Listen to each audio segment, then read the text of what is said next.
Well, I've had my shower. I feel refreshed. I look better. Put a little bit of makeup on, and I'm kind of not so homeless now. But anyways, my other videos uploading, gosh, that takes a lot of time to upload to YouTube. My Wi-Fi or something must not be working very good. I don't know. But anyways, yeah, this is about my journey of self-healing.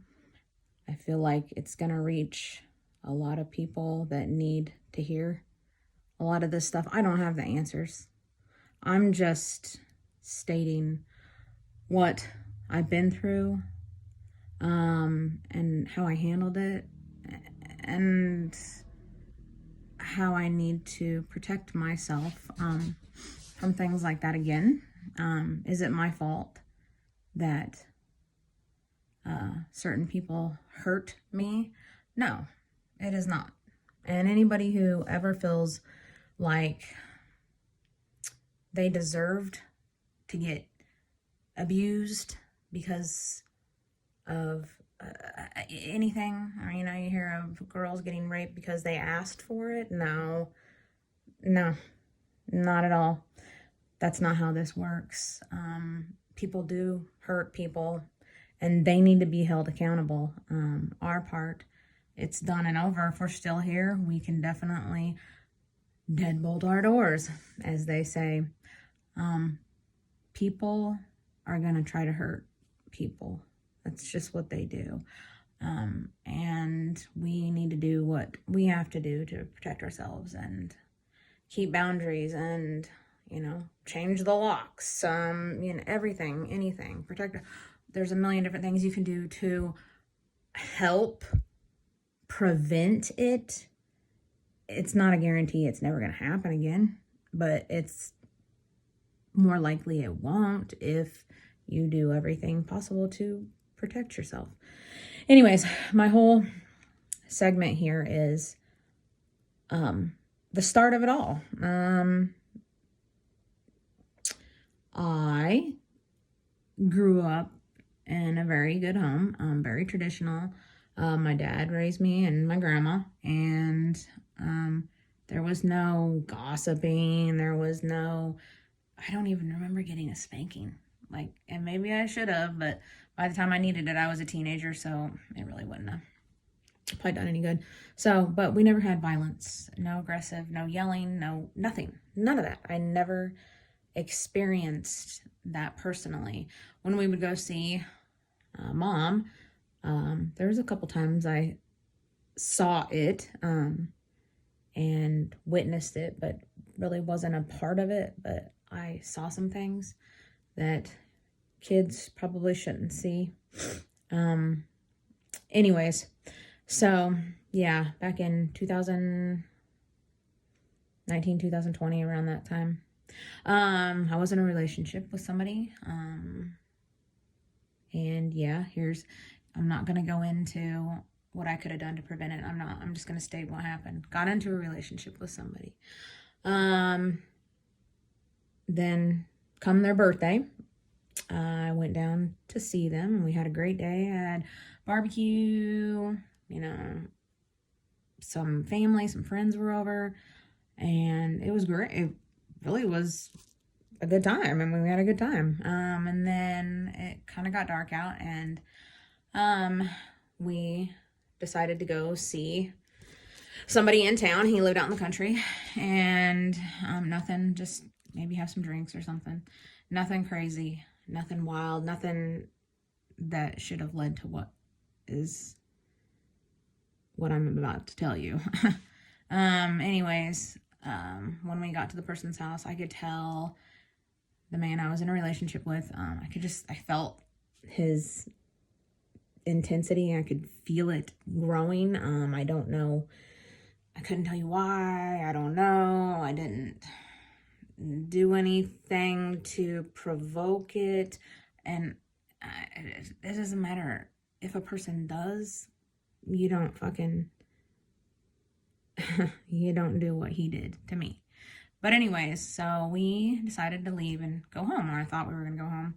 I'm having a good time. I'm in a good mood. And I could just tell he wasn't. So I turned the radio station. Shouldn't have done that. That's what started all of it. I can't tell you exact times and I can't tell you exact locations because I'm not familiar with that area. But I know after that I drove out to, as I was getting my hair ripped out and slammed against the passenger window, he drove us out to kind of like an empty lot. It seemed like it was out in the country and there was a train coming. And you had to kind of like, if you wanted to go up to the tracks, you had to kind of climb uphill a little bit to get there. And he stopped and he looked at that train and he says, "Get the F out of the car now." And I'm like, what the hell is going on?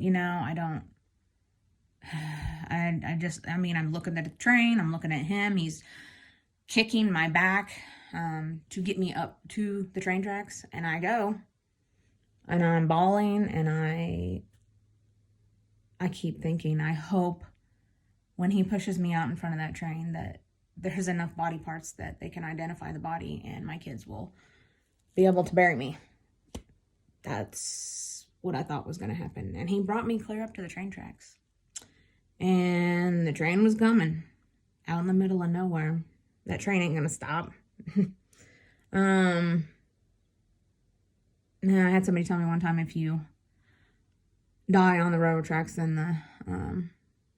the railroad will actually pay your family, and things like that. I was like, I hope there's enough blood or body parts that my kids can get something, that's all I kept thinking. Seriously. Not even how I was going to get out of it. I felt deep down inside, this was it. This was how I was going to die. And when the train came by and I'm standing right next to it, he pushed me down the hill, not in front of the train, but down, like torturing me. Like I could end your life at any moment and you better know this. And it didn't stop. I had to get back in the vehicle. We went back to his house. I was brutally beaten for what seemed like several hours. And not just the beatings that occurred, but what he said was just as hurtful, if not more. I remember I'm like, I need to go to the bathroom, and he wouldn't even let me go to the bathroom. The door had to be open. And then he would, I don't know, say, and you need to tell me the truth. And I'm like, I'll tell you whatever you want to hear. I mean, if you stop hitting me, like, seriously, I don't know what to do, because I feel like I'm telling you the truth and I'm still getting hit. And I feel like if I tell you what I think you want to hear, I feel like I'm going to get beat harder. I never hit back because I feel like if I would have tried to defend myself, that's what he was waiting for, was for me to fight back, because I would have been dead for sure. It was freaking the scariest moment in my entire life. I was just thinking, how am I going to make this? How am I going to be alive after this? He kept hitting my head, kept grabbing my hair, just slamming against the wall. And I just got on my knees and I begged. I'm like, please just stop hitting my head. Hit anywhere on my body, just don't hit my head, because if I get brain damage, I know damn well he's not going to have somebody at his house with brain damage and bruises all over their body. I probably would be buried out in the field somewhere. I just kept saying, please don't hit my head. Hit me somewhere else. Please just don't hit my head anymore. Grabbed my mouth so hard that you could see the fingerprints the next day and bruises. I had 2 black eyes, bloody lip, bruises I couldn't see because most of them were on my back. Anyways, this happened for way too long. Finally, he stopped and we lay down, and I thought he went to sleep. So I snuck upstairs to see if I could get cell service, and I could hear the creaking of the bed, and I knew what was getting ready to happen. And I heard him come upstairs and he's, what the F are you doing? I'm like, I'm just trying to listen to music. I can't sleep. He drags me by my hair back down to the basement, beats me for a little bit longer, tells me how my family thinks I'm pathetic and worthless. And he specifically said, you are pathetic. Even your own family thinks you're pathetic. You have to have your dad help pay for your water bill. And at that moment, everything that he did to me was secondary to what he just told me.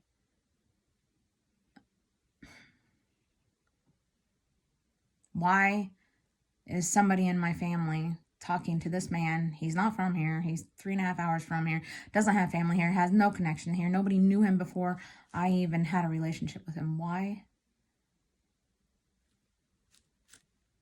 does my family talk to him about a water bill that my dad paid for? And at that point, you kind of just don't even care. Because maybe he's right. At that moment, that's what I thought. Why is somebody that knows that information talking to this guy who's beating the shit out of me? Anyways, so that hurt worse than any of the punches and the head slams and I'm sure I had a concussion, probably maybe a couple broken ribs, but I wasn't going to go to the hospital. I didn't want him to think I was going to go to the hospital. I wanted to live. I had to do whatever I had to do to live, to get out of that. And I finally just got on my knees and begged. And I said, I'll do whatever you want. I'll do whatever you want. Just please stop hitting me. I'll do whatever you want. And he said, take your effing clothes off and lay down. And at that moment, I was relieved that maybe I would just get raped instead of having my head slammed against the wall over and over. And I did what he said, and I don't know what came over him, but he stopped and he didn't do any more. I just laid there, stiff as a board, like feeling my own heart beat. That's so loud. And, you know, I know anybody out there who's been through this knows exactly what I'm talking about. And the next day I laid it on thick and said, you know, I love you. I forgive you. That wasn't you. Maybe the alcohol made you do, you know, blah, blah, blah, blah, blah. I'll quit my job and I'll move here and, you know, whatever. I was going to tell him whatever the hell I needed to hear so I could get back home. He drove me home after all this stuff, and I have never seen him since. And that was well over a year ago. Haven't heard from him, blocked him, have nothing to do with him. I will not even say his name out loud because I feel he does not deserve to have a name, being a monster like that. That wasn't just a beating, that was torture. And that is, folks, the beginning of this whole freaking ordeal of the last 1.5 years of my life. That's the start of it, is that. Did I go get help? No, I wasn't even going to tell anybody, but my aunt saw bruises on my arms and she's like, what the hell happened to you? I drank too much. I fell down, you know, clumsy. I fall a lot. And she wouldn't believe me. She asked me like 3 times. Finally, I went downstairs and I took my shirt off and I turned around and she just started hyperventilating and crying. And at that moment, I knew I would never see him again in my life, because that held me accountable for one. And another, I brushed it off like it just wasn't as bad as it was. And when I saw her reaction, it was bad. Damn it. I didn't want to fucking cry. But anybody who's been through this shit knows it sucks. And you feel like you did something to deserve that. And you know what? No, I didn't. No, I didn't. But I'm gonna do whatever I can to make sure it never fucking happens again. Oh, damn it. I didn't want to do this. But, and this is it. I said I was going to talk about everything that's happened in the last year and a half of my life and document everything. So, that's that. Yeah. That's how it all started. So, and any woman out there, or man, or child, you don't deserve to be hit or tortured or alienated or bullied or anything. You didn't do a damn thing to bring that on yourself. Not at all. That is not your fault. Just know that. So, okay, I better stop because I didn't want to have to freaking cry. So, that's all I got for now. I'm going to try to be a little more cheery the next go around, okay?